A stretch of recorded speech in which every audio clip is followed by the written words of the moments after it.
సంచలనం సృష్టించిన ఇంజనీరింగ్ విద్యార్థి హత్య కేసులో బాలాపూర్ పోలీసుల విచారణలో ఆసక్తికర విషయాలు వెలుగులోకి వస్తున్నాయి.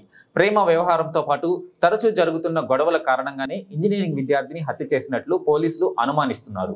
ప్రశాంత్ హత్య కేసులో 7 నిందితులను పోలీసులు అదుపులోకి తీసుకుని విచారిస్తున్నట్లు సమాచారం.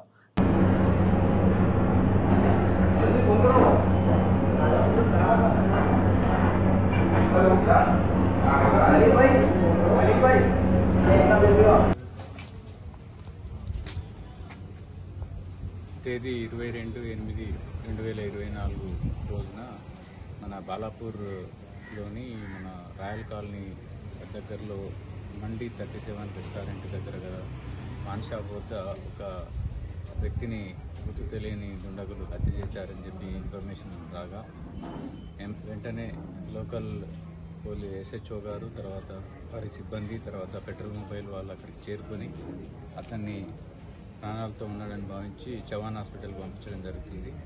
అక్కడ డాక్టర్లు అతను చనిపోయినాడని చెప్పి తెలియజేశారు. తర్వాత ఈ కేసుని ఇందులో మృతుడిని అతని దగ్గర గల బ్యాగ్లో ఉన్న డీటెయిల్స్ని బట్టి అతను Prashanth, Munro Prashanth, native of Khammam, ఇక్కడనే బాలాపూర్లో స్థిరపడి దాదాపు చిన్నప్పటి నుంచి ఇక్కడే ఉంటున్నారని చెప్పి తెలిసింది.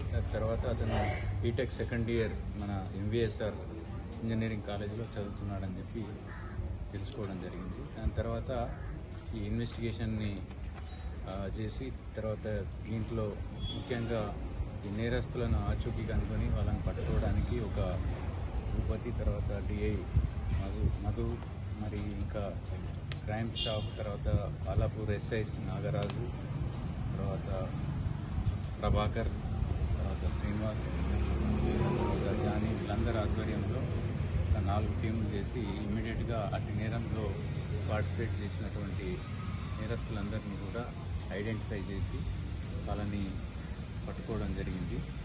దాని తర్వాత వాళ్ళని విచారిస్తే ఈ కేసులో ఎవరైతే A1 ప్రధాన ముద్దాయి ఉన్నాడో అతనికి ఈ ప్రశాంత్కు ఇద్దరు కూడా స్నేహితులే, కానీ వీళ్లకు గత కొంతకాలం నుంచి వైరం ఉన్నది. ఎందుకంటే ఈ మధు అనేటతను ఈ పాల వ్యాపారం చేశాడు. తర్వాత ఈ అబ్బాయితో అప్పుడప్పుడు చిన్న చిన్న విషయాల్లో తగాదా పడడము, తర్వాత కొట్టడము, తర్వాత అతను కూడా ఘర్షణ పెంచుకొని ఇతనికి అగనెస్ట్గా చేయడము. తర్వాత ఒకరోజు ఈ A1 యొక్క బర్త్డే సందర్భంగా అతని ఫ్రెండ్స్ ఫ్లెక్సీ ఏర్పాటు చేస్తే దాన్ని తొలగించాలని ఇతను ప్రయత్నించడం. తర్వాత ఎవరైతే ఈ A1కి సంబంధించిన ఇతర ఫ్రెండ్స్ ఉన్నారో, తర్వాత అతని యొక్క గర్ల్ ఫ్రెండ్ కూడా ఇతని గురించి చెడుగా చెప్పడం.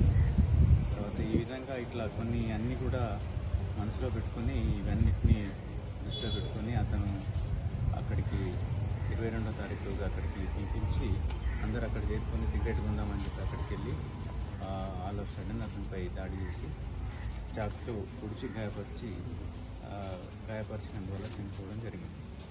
ఇటు కేసులో వీళ్ళందరినీ కూడా అరెస్ట్ చేసి మేము కోర్టులో ప్రవేశపెట్టాం. ఇటు కేసుని ఖచ్చితంగా కన్విక్షన్ అయ్యే విధంగా మేము అన్ని వివరాలు తీసుకొని చేస్తాం. మా commissioner of police Sudheer Babu గారి ఆధ్వర్యంలో కేసుని పరిశోధించడం, తర్వాత మా DCP శ్రీమతి సునీతారెడ్డి, DCP మహేశ్వరం గారి డైరెక్షన్లో, గైడెన్స్లో ఇన్వెస్టిగేషన్ చేయడం జరుగుతుంది.